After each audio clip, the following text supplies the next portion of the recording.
Hi everyone, I thought I would get on here. I've been on here for a while and just give you some of my thoughts of what is happening right now in Alberta and Calgary. For one, so in Alberta, we are trying to get Kenny out. So he's with the UCP party. He has been our premier throughout the so-called pandemic and has shut down our economy. We've lost jobs, we've lost people's lives and their livelihood. He has been like a pancake. He just keeps flipping. It doesn't matter. One day he's one thing, next day he's something else. He has not been a leader throughout this time at all. He went so far as calling the pandemic over last summer, just so that the stampede can have their big stampede and get back to normal for a little while.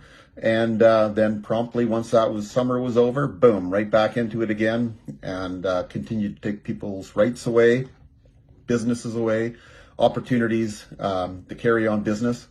So he has not been an advocate for Albertans, and definitely we do not want him to continue to lead the UCP party. So we have an opportunity on April 9th to go to the general meeting and to get him voted out. So if you're a member of the UCP party, I think today might be one of the last days to join. You can actually go there and vote him out. And there has been well over 10,000 more members join.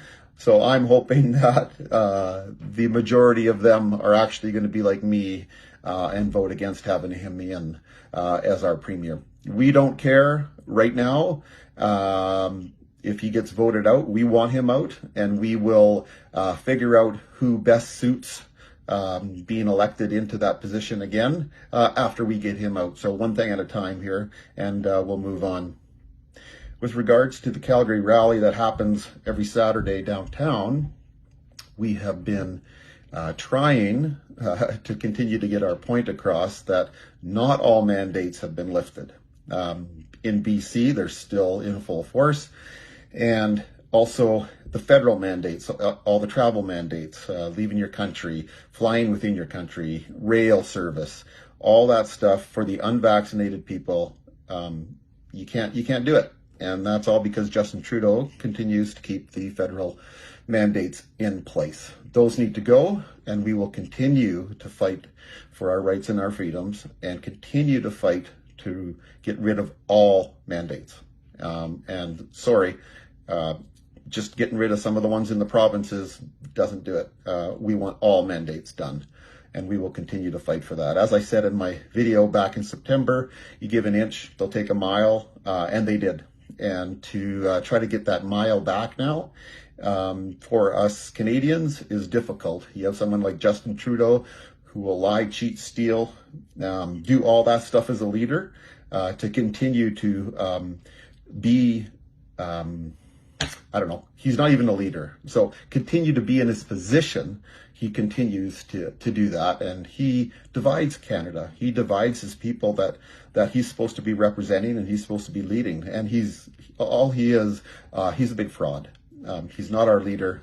I don't recognize him as such. He needs to be voted out whenever that next election is. We need to get rid of him. He needs to be held accountable for what he has done and continues to do. On the world stage, we look like a bunch of fools in Canada to have someone like that as our prime minister.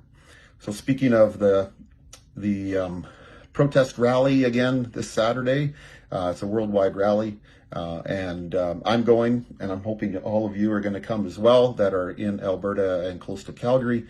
It is our chance to continue to show people that we want all mandates dropped, and that we will stand in honesty, courage. We will not be fearful of what people like Courtney Walcott, who happens to be a former, or maybe still is, BLM member. Also, he was the founder of Defund the Police, and people voted him into city council. And now our mayor, who is far left, appoints him onto the police commission. And now he and Councillor Kara are the people who are kind of telling the police what to do. They're holding special meetings on on how the police are supposed to deal with the protests now. And even the police chief has been throwing out rhetoric and words that do not represent what we are. They're being divisive. They are being counterproductive to really what society is all about. Courtney has been calling us white supremacists, white nationalists, telling us basically that we are people who are not fighting for our rights. We're anti-democratic is what the chief has said. So it's people like that that now kind of are running Calgary, and that's scary. So we will not be backing down. The police need to facilitate our right for a peaceful protest and march. And some 40 people who, a lot of them are BLM, they're recognized. I know who they are. Other people know exactly who they are, even though they're wearing their mask and their sunglasses and their hats. We know who they are. We know that there's also anti-fascists in that group. We also know that an MLA, Joe Cece, from the Alberta legislature was there. That is, I can't believe that someone of his, I'm not even going to say stature, of his ability or his seat that he holds to come down and do that. That is just unbelievable. And last week, they were actually fighting with the police as they tried to push them off to the side. They were kicking the mountain bikes unit that was there. They actually ripped the fender off of one of the mountain bikes. I know the police officers are there. I talked to them. I talked to them after, and they could not believe what was happening. These people are not just Beltline residents, okay? Sure, there may be someone there, but what has happened is Courtney Walcott, the councillor for that ward, has been stirring up a hornet's nest, not in the peaceful protesters that have been marching for the last year, but in people who will do his bidding, BLM, anti-fascist, anybody. There's somebody that's paying them $1 and a record or a CD or something to come down and stand in protest of the protest. But it really isn't a counter protest, because you got to actually be protesting what we're protesting. So we're protesting freedom. So they just try to throw out some new adjectives and call us a whole bunch of names. And it's funny, I was at the last rally. I'm looking out into the crowd as I'm talking, and it's not just white people. There are hundreds of other than white people, every color. And you got to remember, God created us all equal. He created us in his image, and our skin color might be different, but we are actually all the same. And so it's ridiculous what Courtney Walcott is doing. And I think some of the reason he gets away with it, because he's a black guy.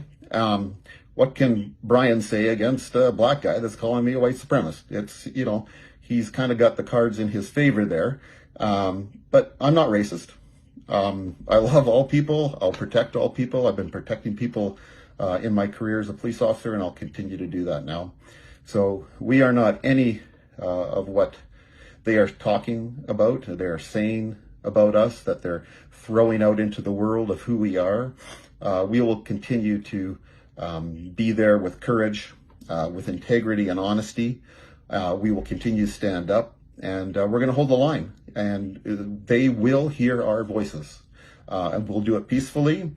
If the police come out and they start being unprofessional, it's going to be them that look bad.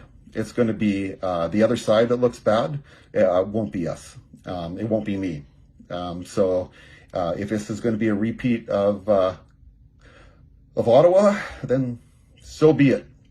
But I think the people, even in Ottawa, they painted themselves with a very bad brush. They committed crimes. The police officers there, some of the stuff that I saw happening definitely was illegal, what you were doing to those people. And if that happens here, there will be a lot of answers from a lot of people that need to happen. And this is a peaceful protest. Please remember that. and we will continue to direct ourselves and to handle ourselves in that respect. So everyone, hold the line.